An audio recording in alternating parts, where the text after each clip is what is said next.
Hello everyone, welcome to my new mini blog. আজকে সকাল সকাল উঠে পড়েছি কারণ আজকে যাচ্ছি আমি আমার মানির বাড়ি। যেহেতু মানির বাড়ি একদমই কাছে তাই টোটো চলে এসেছিল, আমরা টোটো করেই যাব। জানো তো, যাওয়ার পথে এত সুন্দর একটা ভিউ পড়ে, সেটা দেখতে দেখতেই যে কখন আমরা পৌঁছে যাই বুঝতেই পারি না। একদম সকালে আমার দিদাও চলে এসেছিল আমার বাড়িতে, কারণ দিদাকে নিয়েই যাব। এখন আমরা চারজনেই যাচ্ছি, কিন্তু মামা মিমি ওরা সবাই আগের দিনকেই চলে গেছে। চলো ওখানে পৌঁছে তো তোমাদের সাথে ওদের দেখা করাবোই।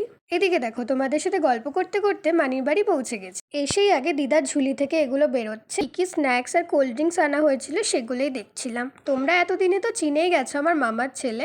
দেখো ফোনের ফ্ল্যাশটা অন দেখে ওর রিয়াকশনটা দেখছো, আমরা কি হাসছি ওকে দেখে। তারপর সবাই যখন একটু গল্প করছে, আমি চলে এসেছিলাম একটু বাগানটা ঘুরে দেখতে। চারিদিকটা কত গ্রিনারি দেখেছো, অনেক গাছ ওদের বাড়িতে। তারপর দেখলাম কাঁঠাল গাছে দুটো বড় বড় কাঁঠাল হয়ে রয়েছে। যেহেতু সকাল সকাল গেছি তো এবার আমরা ব্রেকফাস্ট করে নেবো। সকালে 1 কাপ চা, তার সাথে ছিল কচুরি আর ঘুগনি। সেদিনে ওয়েদারের জানি না কি হয়েছিল, সারা দিন এরম বৃষ্টি পড়েছে, আর বৃষ্টির ওয়েদারে তো ঘুম পায় জানোই। তো এনার অবস্থা দেখো, আমার মামা ও তো বসে বসে ঘুমিয়ে পড়েছে। আর কিছু কিছু মানুষ আছে যারা বৃষ্টি পড়লেই ভাবে এরম শাড়ি পরে ফটো তুলবো। হ্যাঁ, ইনি হচ্ছে সেই ব্যক্তি। আর আমার কাজ কি, আমি এভাবে ফটো তুলে দেবো। আর তো কিছু করার নেই, বলেছে যখন তুলে দিতেই হবে।